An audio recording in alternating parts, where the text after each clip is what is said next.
بسم اللہ والحمد للہ والصلاۃ والسلام علی رسول اللہ۔ اللہ تعالیٰ خالق ہے، مالک ہے، رازق ہے، تمام جہانوں کا خالق ایک اکیلا اللہ ہے۔ اللہ تعالیٰ نے ہمیں اس دنیا میں بھیجا ہے اپنی عبادت کے لیے، انسانوں کو، جنات کو۔ اللہ تعالیٰ چاہتے ہیں کہ ہم اللہ کو راضی کرنے والے بن جائیں اور اللہ تعالیٰ کی 100% اطاعت گزار بن جائیں۔ اس کے لیے اللہ تعالیٰ نے ہمیں ایک اہم ذمہ داری دی ہے، اور وہ ہے قرآن و شریعت۔ اس میں جتنے بھی احکام ہیں، اللہ پاک چاہتے ہیں کہ ہم اس کے ذریعے اللہ تعالیٰ کو راضی کریں۔ معاملات، اخلاق، آداب، معاشرت اور عبادات بھی ساتھ میں، نمازیں، روزے، زکوٰۃ، حج۔ ابھی زکوٰۃ اور جو حج ہے یہ اجتماعی اعمال ہیں، تو اللہ پاک نے حقوق اللہ بھی رکھا ہے اور حقوق العباد بھی رکھا ہے۔ تو جو حال کا امر ہوگا، جو جس وقت کا حکم ہوگا، اس کو پورا کریں گے تو اللہ پاک راضی ہوگا۔ اسی غرض سے ہم نے یہ جو محنت شروع کی ہے، السنت فلاحی ٹرسٹ، اس کا ہمارا مشن اور مقصد یہ ہے کہ اللہ تعالیٰ راضی ہو جائے۔ اور حضرت عمر رضی اللہ تعالیٰ عنہ کے طرز عمل پر ہم نے یہ بیت المال خدمت خلق کے لیے بنایا ہے، اور ان سے متاثر ہو کر بنایا ہے تاکہ ہمارا مقصد حیات پورا ہو سکے، یعنی اللہ تعالیٰ کی رضا حاصل ہو سکے۔ اور اللہ تعالیٰ کو راضی کرنے میں یہ بھی داخل ہے کہ نبی کریم صلی اللہ علیہ وسلم کے سنت طریقوں کے مطابق مخلوق کی مدد و خدمت کی جائے، تاکہ بغیر خیانت و ذلت کے مستحق و محتاجوں کی خدمت کی جائے۔ یہ راستہ اللہ کا راستہ ہے۔ اس راستے میں خدمت کرتے ہوئے جو مشقتیں آئیں گی، ان مشقتوں سے اللہ کی رضا حاصل ہوگی، جو ہماری زندگی کا واحد مقصد ہے۔ لیکن اخلاص کے بغیر کوئی عمل قابل قبول نہیں، اور کچھ بھی فائدہ حاصل نہ ہوگا۔ اگر نیت و جذبہ اللہ کی رضا نہ ہو تو ہماری یہ ساری خدمت بیکار ہوگی، ہماری یہ ساری محنت، کوشش بیکار ہوگی۔ لیکن آج تک ہم نے اس لیے کوئی ادارہ، کوئی ٹرسٹ اور مستقل کوئی محنت اس لیے شروع نہیں کی کہ ہمیں لگا کہ یار پاکستان کا بیت المال بھی موجود ہے، اور جو مختلف ادارے کام کر رہے ہیں، بے نظیر انکم سپورٹ ہے یا صحت کارڈ وغیرہ اس طرح کے نا، تو ہم نے کہا کہ یار یہ ان سے لوگوں کو مدد مل رہی ہے تو یہ کافی، ہم کیوں یہ ذمہ داری اپنے اوپر اٹھائیں۔ لیکن جب مسلسل دین کی محنت میں لگ کے، کیونکہ 15 سال تقریباً ہو گئے دین کی محنت میں، اور غریب غرباء کے ساتھ مسلسل واسطہ ہمارا ہے، تو اب جا کے یہ محسوس ہوا، ضرورت محسوس ہوئی کہ محنت کی جائے، ہر محلے میں محنت کی جائے اور مستحق کو ڈھونڈ کر ان تک امداد پہنچائی جائے۔ انشاءاللہ ایک دن آئے گا کہ ہم پورے پاکستان کے ہر غریب تک پہنچ سکیں گے۔ انشاءاللہ ایک ایسا نظام ہم نے تیار کرنا ہے۔ اچھا، اس میں مسئلہ ایک یہ ہے کہ اگر ایک محلے میں کوئی غریب شخص ہے اور وہ فاقے سے ہے، اس پر فاقہ آتا ہے، بھوک ہے، اور وہ بھوک کی وجہ سے تڑپ رہا ہے، اب اس محلے کے جتنے بھی لوگ ہیں وہ اس پر گناہگار ہوں گے اگر اس کی فکر نہیں کریں گے۔ کوئی بھی اس کی فکر کرنے والا نہ ہو تو پھر یہ سارا محلہ، پھر اس میں سر فہرست کیا ہے، کون کون ہے؟ جو سیاسی رہنما ہیں، یہ سب سے پہلے اس سے پوچھو گی، کیونکہ اللہ تعالیٰ نے ان کو ان کا رہنما بنایا ہے، ان کو ایک اقتدار بخشا ہے، عہدہ دیا ہے، تو ان سے سب سے پہلے پوچھو گی۔ اس کے بعد امام مسجد سے بھی پوچھو گی، تبلیغ والوں سے بھی پوچھو گی، کیونکہ یہ لوگ دین کے کیا کہتے ہیں، چوکیدار ہیں، دین کی اشاعت کرنے والے ہیں، اللہ کے احکام اور نبی کے طریقے لوگوں تک پہنچاتے ہیں، اور یہ مسئلہ بھی وہ لوگوں تک پہنچا سکتے ہیں اگر وہ محنت کریں، کوشش کریں۔ تو اس لیے یہ ہم سب کی مشترکہ ذمہ داری ہے۔ ایک عامر بھائی پاکستان کی 25 کروڑ عوام کے لیے ڈائریکٹ یعنی بلا واسطہ کافی نہیں ہو سکتا، یعنی ایک ایک کے ساتھ ملاقات کر کے ان کا احتساب کر کے ان کی معلوم کرنا کہ وہ صاحب نصاب ہے یا مستحق ہے، یہ تو ممکن نہیں ہے، ایک شخص اتنا نہیں کر سکتا۔ لیکن اگر دوسری طرف دیکھا جائے تو ایک عامر بھائی پورے پاکستان کی عوام کے لیے کافی ہو سکتا ہے، انڈائریکٹ، یعنی ہم جس طرح ہم نے محلے وار جماعتیں بنا کے کام کرنا ہے، ایک ایک محلے میں جماعت بنے گی باقاعدہ، وہ ان کا یہ کام ہوگا کہ وہ لوگوں کو شناخت کریں گے اور ان تک غریبوں، مسکینوں، یتیموں تک وہ مدد پہنچائیں گے۔ تو اس طرح انشاءاللہ پورا پاکستان تو کیا پوری دنیا بھی انشاءاللہ مشکل نہیں ہے کہ وہاں تک مدد پہنچ سکے۔ اچھا، کوئی بھی شخص اگر ہمارے ساتھ مل کے یہ محنت جاری کرنا چاہتا ہے، رکھنا چاہتا ہے، تو پھر ان کو ہم ہر ترتیب سمجھائیں گے اور پورے جو چیزیں ہیں ان کو ہم مہیا کریں گے، فارم، کاغذات، پین، پنسل، دفتر، ہر چیز ہم ان کو انشاءاللہ مہیا کریں گے اور پوری ترتیب سمجھائیں گے، سکھائیں گے۔ لیکن اگر آپ کوئی شخص، کوئی محلہ یہ کہتے ہیں، کوئی محلے کے ساتھ یہ کہتے ہیں کہ نہیں ہم اپنے طور پہ کریں گے، یا اعتبار نہ ہو یا کوئی بھی، پھر ہم ان کو بھی سکھائیں گے جو ہماری ترتیب ہے، پورا جو شریعت کے مطابق، حضور صلی اللہ علیہ وسلم کے طریقے کے مطابق، حضرت عمر رضی اللہ عنہ کے بیت المال کا جو نظام ہے، ہم ان کو پورا شریعت کے مطابق سمجھائیں گے، سکھائیں گے، یہاں تک کہ فارم اور کاغذات وغیرہ بھی ہم ان کو مہیا کریں گے تاکہ ان کا کام بہتر ہو سکے اور غریب تک حقیقی معنوں میں امداد پہنچ سکے۔ کیونکہ ہمارا مقصد یہ نہیں کہ نام یا کوئی ادارہ، اس کو ہم نے آگے نہیں بڑھانا، بلکہ اصل مقصود غریب عوام کی جو ہے نا خدمت کرنی ہے۔ تو یہ ہماری اس امت کی مشترکہ ذمہ داری ہے، اور اللہ تعالیٰ اور اس کے رسول صلی اللہ علیہ وسلم نے ہمیں آخری نبی ہونے کی وجہ سے یہ نبیوں والا کام، عظیم ذمہ داری اس امت کے سپرد کر دی ہے۔ آپ حضرات وہ لوگ ہیں جو اس ذمہ داری کو سالوں سے اٹھائے ہوئے ہیں۔ ماشاءاللہ آپ حضرات اپنے طور پر، انفرادی طور پر، اجتماعی طور پر کسی نہ کسی درجے میں اس خدمت میں لگے ہوئے ہیں۔ آپ اہل مرتبہ ہیں، آپ کے معاشرے میں ایک حیثیت ہے، عزت ہے۔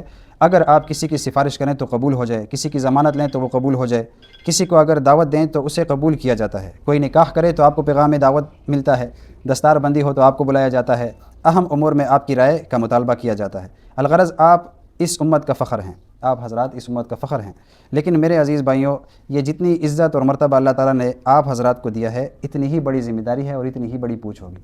جتنی اللہ پاک نے ہمیں عزت دی ہے اور مرتبہ دیا ہے، اتنا ہی اللہ پاک نے حساب بھی لینا ہے۔ اس صورت میں اللہ تعالیٰ مجھ سے اور آپ سے یہ چاہتے ہیں کہ ہم اس مبارک دین کو، اللہ کے حکم نبی کے طریقوں کو روئے زمین پر نافذ کریں۔ اب اس کے لیے ہم نے اتنی محنت کرنی ہے، اتنی محنت کر جائیں کہ ہماری زندگی کا حق ادا ہو جائے اور مرنے کے بعد بھی ہماری یہ محنت جاری رہے، نیکیاں ترقی کرتی رہیں اور برائیوں کی مذمت ہوتی رہے۔ اگلا سوال یہ ہے کہ کیا یہ ٹرسٹ، یہ ادارہ دینی کام کر رہا ہے؟ یعنی جو ہم کام کریں کیا یہ دینی کام ہے یا نہیں؟ اس سوال کا جواب یہ ہے کہ اس حدیث میں ہے کہ حضور صلی اللہ علیہ وسلم نے فرمایا، جس کا مفہوم ہے کہ اسلام کی بنیاد 5 چیزوں پر ہے: کلمہ، نماز، روزہ، زکوٰۃ، حج۔ چونکہ زکوٰۃ چوتھا فرض ہے، یہ بنیاد ہے، اللہ کے نبی صلی اللہ علیہ وسلم کے حدیث کے مطابق یہ ایک ستون ہے اس دین کی۔ اس لیے ہمارے اس ادارے کے ساتھ جڑنا اور اس کے لیے محنت کوشش کرنا، صاحب نصاب کی شناخت کرنا، اس کو زکوٰۃ پر آمادہ کرنا، اس مقدس فرض پر عمل کرنے کے لیے تیار کرنا، پھر وہ زکوٰۃ کا مال لے کر مستحق یعنی حقیقی مستحق تک، یعنی فقیروں، یتیموں، بیواؤں تک پہنچانا، غریبوں کو کھانا کھلانا، ننگوں کو کپڑے پہنانا، یہ تمام تر کام اسلام کی بنیادوں کو مضبوط کرنا ہے۔ مختصر یہ کہ دین کا کام ہے اور تبلیغ دین اور خدمات دینیہ کے تمام فضائل اس کام سے بھی حاصل ہوں گے انشاءاللہ۔ اور واجبات کے علاوہ بھی، یعنی جو فرض اور واجب زکوٰۃ، فدیہ، فطرانہ، اس کے علاوہ بھی اللہ تعالیٰ نے قرآن میں بارہا خرچ کرنے کی ترغیب دی ہے اور غریبوں، غرباء کی، مسکینوں، یتیموں کی مدد کرنے کا حکم دیا ہے۔ سورہ ذاریات میں آیت نمبر 19 میں اللہ تعالیٰ فرماتے ہیں، ان کے مالوں میں سائل اور محروم کا حق مقرر ہے۔ یہ ایمان والوں کے بارے میں کہا کہ یہ لوگ اپنے مال میں سے ایک حصہ مقرر رکھتے ہیں۔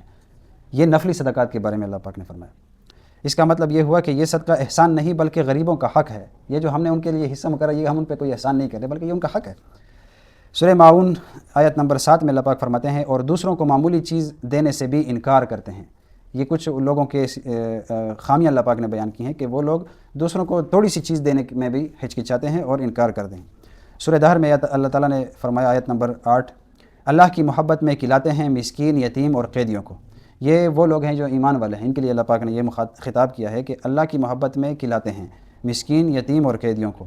اور سورہ مدثر میں تو یہاں تک اللہ پاک نے فرمایا، اس دن وہ جہنم میں ڈالے جائیں گے، پوچھا جائے گا کہ تمہیں کس چیز نے جہنم میں ڈالا، کہیں گے کہ ہم مسکین کو کھانا نہیں کھلاتے تھے۔ یعنی بھوک میں لوگوں کی مدد نہ کرنا جہنم کی وجہ بن جائے گی۔ صحیح مسلم کی حدیث کا مفہوم ہے، قیامت کے دن اللہ تعالیٰ پوچھیں گے، اے ابن آدم، میں بھوکا تھا، تم نے مجھے کھانا نہیں کھلایا۔ بندہ عرض کرے گا، یا اللہ آپ تو بھوک سے پاک ہیں۔ اللہ تعالیٰ ارشاد فرمائیں گے کہ میرا فلاں بندہ بھوکا تھا، تم نے اسے کھانا نہیں کھلایا۔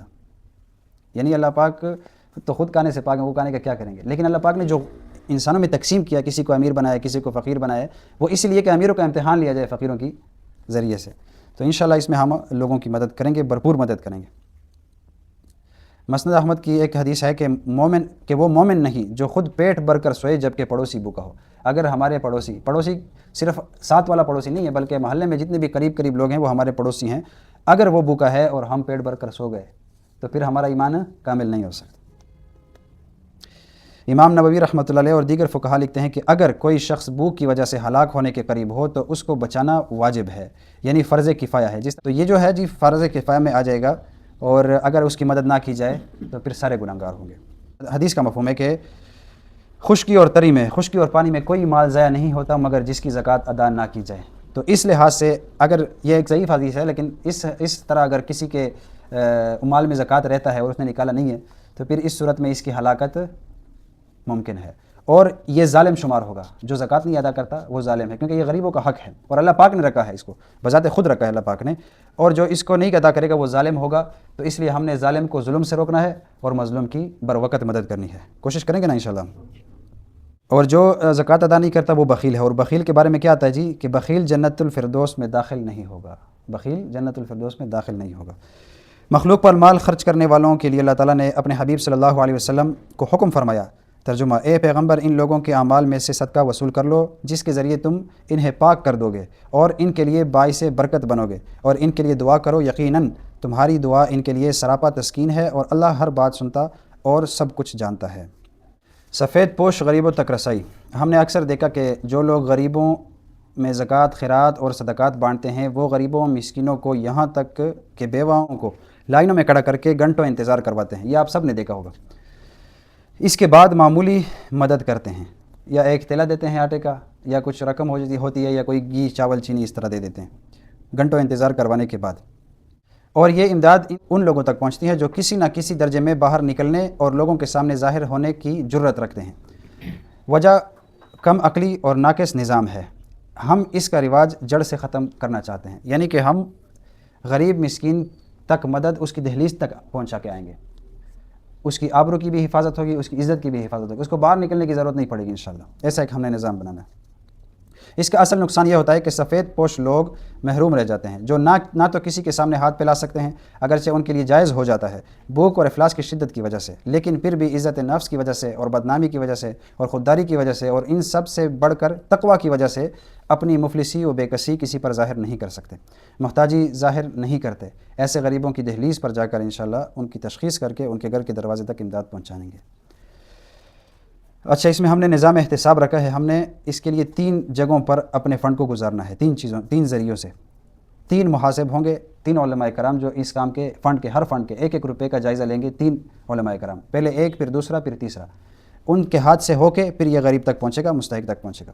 ایک خزانچی ہوگا، ایک جس طرح نا اکاؤنٹنٹ، اس کے ہاتھ میں سارا مال ہوگا، وہ شخص ہوگا انشاءاللہ جو پورا دیانتدار اور امانت دار ہوگا، یعنی کہ ہمارے مرنے کے بعد بھی انشاءاللہ ایسا ایک ہم نظام بنائیں گے، اس کے لیے ایک ایسے شرائط رکھیں گے کہ وہ کون سا شخص وہ خزانچی بن سکتا ہے جو مال کی حفاظت کرے گا، اور قاسم المال جو لوگوں میں تقسیم کرتا ہے۔ یہ تین نظام ہیں، اس سے جب پیسہ گزرے گا تو نہ اس میں کرپشن ہوگی، نہ اس میں خیانت ہوگی، نہ اس میں 1 روپیہ بھی ادھر ادھر نہیں ہو سکے گا انشاءاللہ۔ ساتھ ہی ساتھ ایک اہم بات جو بھی ہمارے السنت فلاحی ٹرسٹ کے ساتھ جڑ کر کام کرے گا، وہ یہ عزم کرے گا کہ میرے پاس جتنا بھی امدادی مال، صدقہ، خیرات، زکوٰۃ وغیرہ آتا ہے وہ میں ٹرسٹ کے حوالے کروں گا۔ اگر میں نے اس فنڈ سے اپنے رشتہ داروں کی مدد بھی کرنی چاہی تو ٹرسٹ کے ذریعے سے کروں گا، تو یہ زیادہ بہتر ہوگا تاکہ شفافیت قائم رہے اور ادارہ بھی آگے بڑھتا رہے۔ یعنی اگر ہمارے ساتھ کوئی جڑ گیا ہے تو اس پہ لوگ کہیں گے یار یہ تو نمائندہ ہے اس ادارے کا نا، تو اس کو کسی نے پیسے دے دیے کہ بھائی یہ وہاں استعمال کرو، تو وہ ہر شخص پابند ہوگا کہ وہ خزانے میں جمع کرے انشاءاللہ۔ یہ السنت فلاحی ٹرسٹ کے کارکنان کی ذمہ داریاں ہیں۔ سب سے پہلا ایک امیر ہوگا جو سارے نظام کو چلائے گا، مجلس شورا ہوگی جن کے مشاورت سے یہ کام ہوگا اور اہم فیصلے مقرر ہوں گے، فیصلہ ہوگا ان کا۔ قاسم المال جو زکوٰۃ تقسیم کرے گا، عاملین زکوٰۃ جو زکوٰۃ وصول کرے گا، خزانچی جو مال کی حفاظت کرے گا اور آگے کاغذات کے ساتھ سٹیمپ وغیرہ سائن وغیرہ لے کے گواہ بنا کے پھر وہ آگے مال غریبوں تک پہنچائے گا۔ محاسب جو حساب کرنے والا، علماء کرام اس کا حساب کریں گے، احتساب کریں گے۔ اس کے بعد جی آخری چیز ہے فنڈ کی تقسیم ہے۔ فنڈ کی تقسیم یہ ہے جی، ایک فنڈ ہم نے بنایا فقیر و مسکینوں کی مدد کے لیے، ایک فنڈ بنایا یتیموں بیواؤں کے لیے، اور ایک فنڈ ہم نے بنایا معذور و شدید بیمار میڈیکل سپورٹ فنڈ۔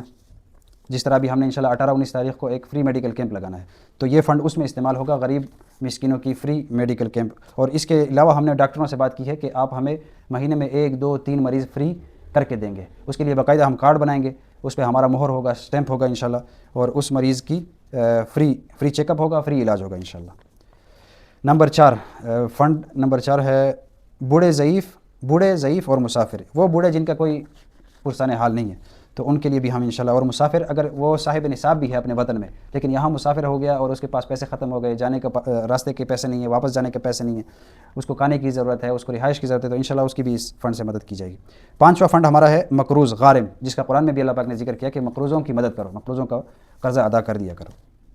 اور 6واں فنڈ ہمارا ہوگا بھائی چارہ، انصار و مہاجرین، جس طرح نبی علیہ السلام نے مکے سے مدینہ ہجرت کی تو بھائی چارہ قائم کیا کہ تم اس کے بھائی امیر کو غریب کے ساتھ بائی کر دیا کہ بھائی تم اس کے خیر خبر لوگے اس کے سارا، تو انشاءاللہ اس پہ تقریباً 2-3 ساتھی ہمارے آمادہ ہو گئے ہیں، کہتے ہیں کہ ہم نے ایک شخص کا خرچہ اٹھانا ہے مہینے کا۔ تو اس طرح وہ علماء کرام، وہ تبلیغی حضرات، وہ دیندار طبقہ، وہ خدمت گزار لوگ جو معاشرے میں کوئی بہتری کا کام کر رہے ہیں لیکن ان کے وسائل، ان کے حالات قسمہ پرسی کی حالت میں ہے وہ، تو ان کی ہم دلجوئی کریں گے، ان کی مدد کریں گے اور ان کے لیے باقاعدہ ایک نظام بنائیں گے تاکہ وہ اس کام میں مسلسل جڑے رہیں، کیونکہ یہ ہمارے معاشرے کو بہتر بنانے کی کوشش کر رہے ہیں۔ 7واں فنڈ جو ہے وہ امر بالمعروف اور نہی عن المنکر، معاشرے میں جو بھی نیک کام ہے ہم اس کو سپورٹ کریں گے اس فنڈ سے، اور جو برے کام ہو رہے ہیں اس کا بائیکاٹ کریں گے اور اس کی مذمت کریں گے اور اس کو جڑ سے انشاءاللہ اکاڑ کے پھینک کر ختم کریں گے۔ جس طرح کے منشیات فروشی ہے یا جسم فروشی ہے، جدھر بھی جو بھی برے کام ہو رہے ہیں، جس طرح بھی آپ نے دیکھا ہوگا کہ یہ رنگ ٹون وغیرہ ڈالتے ہیں اور فلمیں وغیرہ لوگوں کو میموری کارڈ وغیرہ میں بھر کے دیتے ہیں، تو انشاءاللہ ان کا بھی بائیکاٹ کریں گے، ان کو دعوت دیں گے، پہلے پیار محبت حکمت سے سمجھائیں گے، نہیں کریں گے تو پھر انشاءاللہ ان کے لیے کوئی اور نظام بنائیں گے۔ یہ بھی ہو سکتا ہے کہ ان کو اس تجارت سے یا اس کام سے ہٹا کے ان کے لیے کوئی اور تجارت بنا کے اس میں اس کو لگا دیں کہ یہ ٹھیک ختم ہو جائے، کیونکہ یہ فحاشی کا ٹھیک ہے، فحاشی کا اڈا ہے۔ 8واں فنڈ ہے جی مظلوموں کی مدد ہوگی ناحق قیدی۔ ایسے بہت سارے قیدی جیلوں میں بند ہیں جن کا کوئی قصور نہیں، جھوٹے مقدموں میں وہ پھنسے ہوئے ہیں، تو انشاءاللہ وقت آنے پر انشاءاللہ ہم ان کی مدد کریں گے، ان کا مقدمہ بھی لڑیں گے اور ان کی رہائی کی کوئی نہ کوئی صورت بنیں گے، کیونکہ اللہ پاک نے قرآن میں اس کا باقاعدہ ذکر کیا ہے کہ قیدیوں کی مدد کرتے ہیں، قیدیوں کو کھلاتے ہیں۔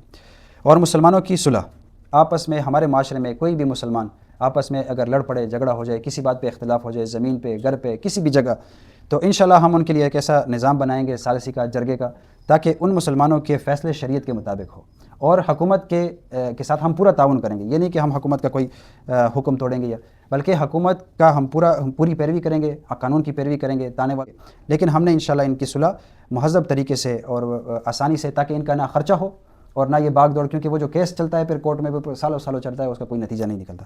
تو انشاءاللہ جو ثالثی والا نظام ہے، جرگے والا نظام ہے، اس میں 3-4 ہفتے لگ جاتے ہیں، یا پھر 1 ہفتہ یا پھر 3 دن میں ہی حل ہو جاتا ہے۔ تو انشاءاللہ یہ بھی ہم نے پوری کوشش اس کے لیے ایک فنڈ اس کے لیے تیار کیا، اس کی مدد انشاءاللہ اس میں ہوگی۔ اور جو نو مسلم ہوتے ہیں، نئے مسلمان، آج کل ہم دیکھ رہے ہیں کہ چائنیز وغیرہ جو مسلمان ہو رہے ہیں، ان کی دلجوئی کے لیے اللہ پاک نے قرآن میں باقاعدہ حکم کیا ہے کہ ان کی دلجوئی ہو، تو ان پر یہ، کیونکہ اگر ہم نے صرف کسی کو مسلمان نہیں بنانا، صرف مسلمان نہیں بنانا، بلکہ اس کو پورا مسلمان بنانا ہے، پورے 100% دین پر اس کو لانا ہے۔ اگر ہم اس کو قسم پرسی میں چھوڑ دیں گے اور غربت میں اور حالات میں اس کو چھوڑ دیں گے، اس کو دین کا کیا پتہ، اس کو قرآن اور حدیث کا ہم نے تو بچپن سے سن رکھا ہوا ہے، کسی نہ کسی درجے ہم یعنی کہ اسلام سے تو جڑے رہیں گے انشاءاللہ، کبھی وہ مرتد نہیں ہوں گے، لیکن یہ ہے کہ جو نو مسلم بندہ ہے وہ پھر جو ہے نا، کسی نے اگر اس کو ٹافی دکھائی ہے تو پھر وہ اسی کے پاس جائے گا، تو یہ نہ ہو کہ وہ دین سے پھر جائے، مرتد ہو جائے۔ تو اس کی دلجوئی کے لیے یہ فنڈ انشاءاللہ استعمال ہوگا۔ تعلیمی فنڈ، مختلف اداروں کو سپورٹ کریں گے انشاءاللہ، تکنیکی تعلیم، انگریزی تعلیم اور دینی تعلیم، مدارس کی تعلیم، یہ سب کو انشاءاللہ ہم تمام اداروں کو سپورٹ کریں گے اس فنڈ سے۔ 11واں فنڈ ہمارا ہے فلاحی منصوبے۔ فلاحی منصوبے ہم نے انشاءاللہ بہت سارے منصوبے سوچ رکھے ہیں، جس میں سر فہرست پانی، پینے کا پانی، یہ جو میرا بادی ہے اور یہ G13 ہے یا ادھر یہ سارے جتنے علاقے ہیں، اس میں اکثر جو ہے نا پینے کا صاف پانی موجود نہیں ہے، تو انشاءاللہ ہم نے ایسے نظام بنانا ہے کہ ٹیوب ویل بھی بنایا جا سکتا ہے، کنواں بھی بنایا جا سکتا ہے، تاکہ صاف پانی، فلٹر لگائے جا سکتے ہیں۔ یہ فنڈ جو ہے نا اس میں استعمال ہوگا۔ عام استعمال کا پانی، بہت سارے ایسے علاقے ہیں کہ جن کے گھروں میں پانی نہیں ہے، غریب مستحق لوگوں کے، ان کے لیے پانی کا انتظام کریں گے انشاءاللہ اس طرح۔ راستوں کی مرمت، ایسے بہت سارے کچے راستے ہیں کہ جن کے لیے فنڈ حکومت کی طرف سے پورا نہیں ہوتا، تو انشاءاللہ ہم حکومت کی مدد بھی کریں گے اور عوام کی مدد بھی اس ذریعے سے کریں گے۔ 12واں فنڈ جو ہے ہنگامی امداد، ایمرجنسی ریلیف فنڈ، یہ جو مختلف جگہوں پہ زلزلے، پاکستان میں زلزلے آتے ہیں، سیلاب آتے ہیں، حادثات ہوتے ہیں، اور اس سے متاثر لوگ کی مدد کرنی، یہ اس فنڈ کی انشاءاللہ کام ہوگا کہ ہم نے سیلاب زدگان تک بھی امداد پہنچانی ہے، زلزلوں، یہ پورے پاکستان میں جہاں بھی ہوگا انشاءاللہ ہم اس کی مدد کے لیے پہنچیں گے، اس فنڈ کو استعمال کریں گے۔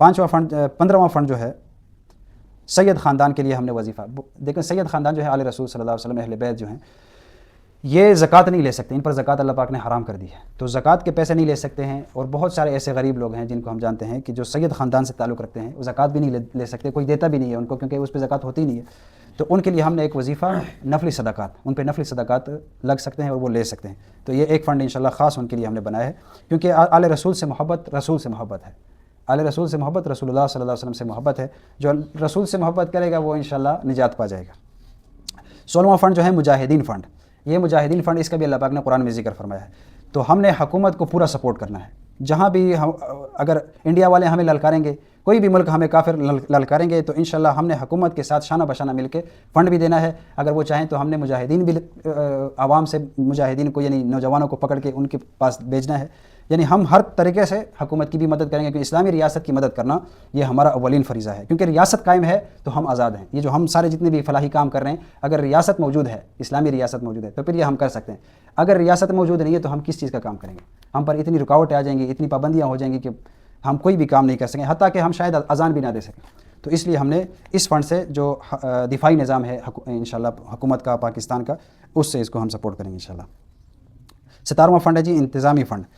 آپ سب کو پتہ ہے کہ کوئی بھی ادارہ 2 بندے 3 بندے بھی جہاں جمع ہوتے ہیں، ظاہری بات ہے ان کا کھانے پینے کا بھی خرچہ ہے، ان کے پیٹرول کا بھی خرچہ ہے، ان کے کاغذات کا بھی خرچہ ہے، ان کے دفتر کا بھی خرچہ ہے، ان کے بیٹھنے کے لیے جگہ بھی چاہیے، تو ہمارا جو یہ ادارہ ہے اتنا عظیم کام ہے، اتنا عظیم ان کی کوششیں ہیں، کاوشیں ہیں، نیت ہے، تو اس کے لیے بنیادی جو خرچے ہیں وہ تقریباً ہم نے کاؤنٹ کیے ہیں 40,000، یہ سب سے کم خرچہ جو ہے صرف ایک محلے کے ٹیم کا، تو اس کے لیے بھی ہم نے ایک فنڈ انشاءاللہ بنانا ہے، اور اس کے لیے خصوصی لوگوں کو دعوت دینی ہے کہ وہ ہمارے ساتھ معاونت کریں اور اس فلاحی ادارے کو، کیونکہ یہ ضروری کیوں ہے، اگر ہمارا یہ بنیاد قائم رہے گا تو مستحق تک مدد بر وقت پہنچ سکے گی.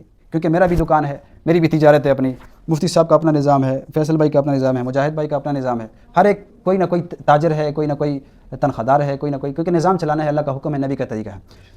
تو اگر یہاں سے ہمیں انشاءاللہ فنڈ کا کوئی نظام بنے گا اور لوگوں کو ہم تھوڑا بہت ان کو خرچہ دیں گے تو انشاءاللہ وہ ہمارے ساتھ کام میں جڑے رہیں گے. 18واں فنڈ ہے بلڈ بینک کا. ہم نے انشاءاللہ بلڈ بینک بنانا ہے، یعنی ہم نے یہ سوچا ہے کہ کوئی بھی انسان، کوئی بھی ذی روح انسان جس میں سانس باقی ہے وہ ہماری مدد میں شامل ہو سکتا ہے، ہمارے اس کام میں کار خیر میں شامل ہو سکتا ہے. وہ کیسے؟ اگر ایک شخص کے پاس کچھ بھی نہیں ہے، مال بھی نہیں ہے، وقت بھی نہیں ہے، کچھ بھی نہیں دے سکتا، وہ کم از کم سوشل میڈیا پہ ہمارے پوسٹ کو شیئر کر سکتا ہے، لائک کر سکتا ہے، آگے بیچ سکتا ہے، لوگوں کو دعوت دے سکتا ہے بھائی ہمارے اس ٹرسٹ کے ساتھ مدد کریں، یہ غریبوں کی مدد کرتا ہے. یہ بھی کوئی نہیں کر سکتا، اس کے پاس ٹچ موبائل بھی نہیں ہے، وہ بٹن والا موبائل بھی نہیں ہے اس کے پاس، تو وہ کیا کر سکتا ہے؟ وہ بالکل قسم پرسی میں ہے، لیکن وہ کیا کر سکتا ہے؟ کسی ایسے مریض جو بستر مرگ پہ پڑا ہوا ہے اور اس کو خون کی ضرورت ہے، تو کم از کم یہ بندہ اپنا خون اس کو دے کر اس کی جان بچا سکتا ہے. اور حدیث میں، قرآن میں اللہ پاک نے ارشاد فرمایا کہ جو کسی انسان کی، ایک انسان کی جان بچاتا ہے، ایسا ہے گویا سارے انسانوں کی جان اس نے بچا دی. اور کسی کو ناحق قتل کرتا ہے، گویا اس نے سارے انسانوں کو ناحق، یعنی ان کو قتل کر دیا. تو یہ بلڈ بینک انشاءاللہ اس میں ہم نے سب کے ٹیسٹ کرنے ہیں، بلڈ گروپ معلوم کرنا ہے، پھر اس کا سٹور کرنا ہے، پھر انشاءاللہ جو ہنگامی صورتحال ہوگی، مریض ہوں گے، ان کی ہم نے مدد کرنی ہے اس سے. 19واں فنڈ ہمارا لقطہ ہے. آپ حضرات دیکھتے ہیں کبھی راستے پہ آپ کو کوئی چیز مل جاتی ہے، ٹھیک ہے، اور کوئی ایسی چیز جو لاوارث ہے وہ اٹھا کے، یا کوئی ایسی جگہ ہے، زمین ہے، جو بھی ہے، اس کے لیے ہم نے ایک نظام بنایا لقطے کا. وہ چیز، وہ زمین، وہ چیز، وہ ساری اس جگہ پہ جمع ہوگی، اس خزانے میں جمع ہوگی. جب اس کا مالک اگر کوئی آ گیا، اس نے نشاندہی پوری کر لی کہ ذرا ثابت ہو گیا کہ یہ اس کا مالک ہے، تو اس کو ہم دے دیں گے. یا اس کا پھر ایک اور طریقہ ہے کہ اس کو استعمال میں لایا جائے، غریبوں فقیروں کی استعمال میں لایا جائے. جب اس کا مالک صحیح حقیقی معنوں میں جو مالک اس کا مل جائے گا، تو پھر اس کی مدد ہم کسی اور طریقے سے کر لیں گے، اس کا نعم البدل اس کو دے دیں گے انشاءاللہ، اس کو راضی کر لیں گے. تو یہ ایک نظام ہے انشاءاللہ. 20واں فنڈ جو ہمارا ہے ضرورت کا گھریلو سامان. اب دیکھیں، ایک گھر بہت ٹائٹ طریقے سے چل رہا ہے، نہ 1 روپیہ کم پڑ رہا ہے، نہ 1 روپیہ زیادہ پڑ رہا ہے، بلکہ شاید ان کو کم بھی پڑ رہا ہے لیکن زیادہ نہیں ہو رہا. تو اس گھر میں اگر کوئی استعمال کی چیز پرانی پڑی ہوئی ہے تو اس کے ذریعے بھی وہ ہماری مدد کر سکتا ہے، غریب مسکین یتیموں کی مدد کر سکتا ہے. وعلیکم السلام. اچھا، وہ اس میں کیا کیا چیزیں ہیں؟ دیکھیں، ہر گھر میں برتن ہوتے ہیں، اور ایسے برتن جو سال ہر سال استعمال نہیں ہوتے، ضرورت سے زیادہ ہوتے ہیں، تو وہ ہمارے پاس جمع کر سکتے ہیں. اس کے لیے ہم نے ایک گودام بنا لینا ہے، کوئی کمرہ مختص کر لینا ہے جس میں یہ سارے سامان استعمال وہ جمع ہوں گے، استعمال شدہ، اور پھر غریبوں میں تقسیم ہوں گے جس کو ضرورت ہوگی. برتن ہے، چولہا ہے، راشن ہے. کوئی دکاندار، کریانہ سٹور والا، وہ پیسے نہیں دے سکتا، وقت نہیں دے سکتا، مال نہیں دے سکتا، جان نہیں دے سکتا. وہ یہ کر سکتا ہے کہ چیزیں، یعنی کہ چینی دے دے، 1 کلو چینی دے دی، آدھی کلو چینی دے دی، 1 کلو گھی دے دیا، اتنا تو کر سکتے ہیں. وہ ہمارے پاس جمع کریں گے، ہم کسی مستحق تک پہنچا دیں. مال تو مقصود نہیں ہے نا، مدد مقصود ہے، کیونکہ انہوں نے کھانا ہے، مال سے بھی انہوں نے چیزیں لا کر کھانی ہے، اپنا پیٹ پالنا ہے. نہ وہ بلڈنگیں بناتے ہیں، نہ کوئی اور کام اس سے کرتے ہیں، بلکہ اپنا پیٹ ہی بھرنا ہے اس نے.